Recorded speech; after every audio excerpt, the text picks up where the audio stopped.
I don't know where I've heard it first, that we show our true colors at our worst, but the thought lingers in the back of my mind. I think I know my worst pretty well.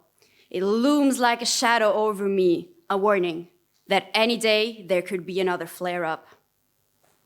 I doubt I'll ever forget the months when even the slightest touch felt like a punch, or when all I could do was lie on the couch and watch the same TV shows over and over and over. I'm chronically ill. I've been my entire life, and last year, I finally got a diagnosis. Chronic pain is the main symptom I experience, and it whispers with the voice of a demon, tempting me to let go of kindness, compassion, and hope. Why should I be kind and compassionate if that is not how the world treats a disabled body like mine? After all, for the first 25 years of my life, nobody even believed my pain was real. It would be so easy to give in to this belief that we are just the sum of our worst parts.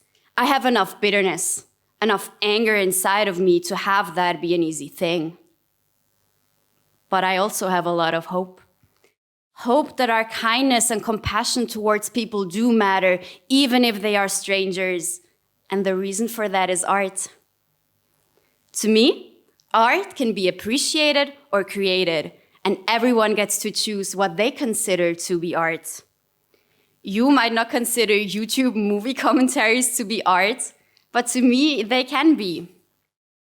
Creating something I can appreciate, with the ability to make me laugh and forget about my pain for half an hour, deserves to be called art. Eventually, I realized rewatching those same TV shows over and over had sparked a new interest. I started questioning why I liked certain stories, characters, or arcs, which elements comprise these things, and how could I replicate them in my own way. Writing has been my biggest passion for over half my life. Creating stories has always just felt right. It brings me so much happiness, but it also allows me to escape, to leave this body behind for a while. When I was at my sickest a few years ago, the pain cut the connection to my writing muse, and it took the joy out of singing and making music, so half of art, creating, was lost to me. And appreciation faded too. I stopped reading, which was very difficult for me. You see, in primary school, I would get up half an hour earlier just to read, and then reading became part of this persona I built. Tosca loves cats and always carries a book.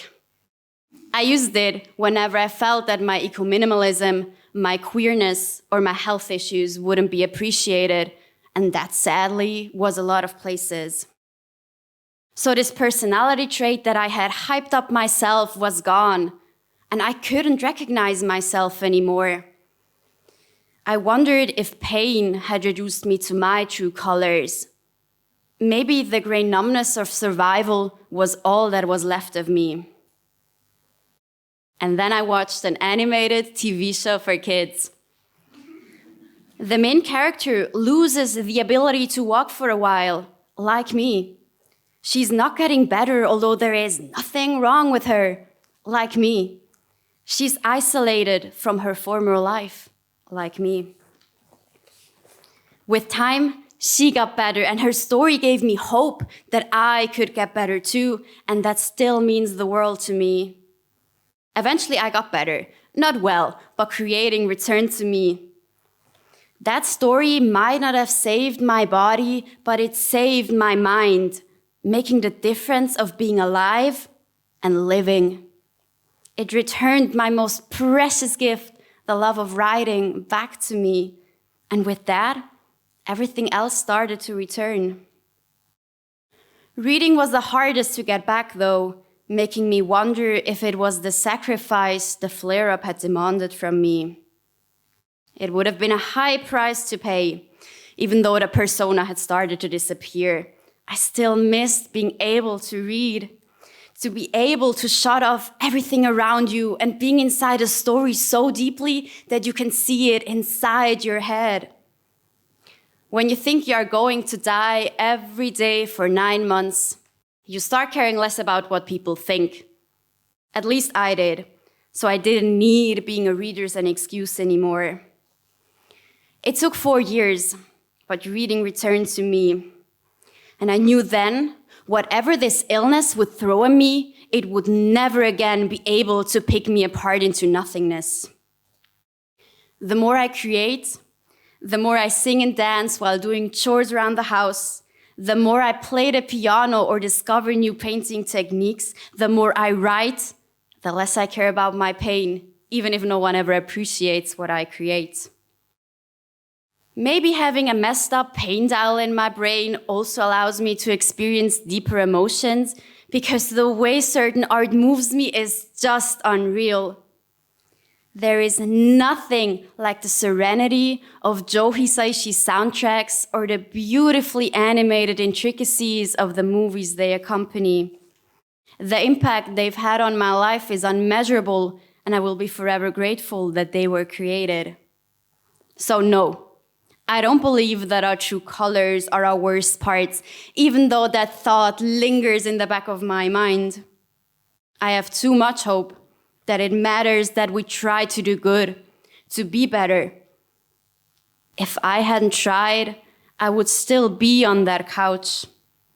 My worst is still in here with me, but it doesn't define me.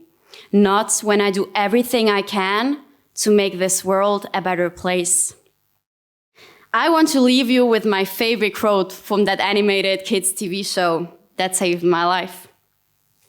You have light and peace inside of you. If you let it out, you can change the world around you. Thank you.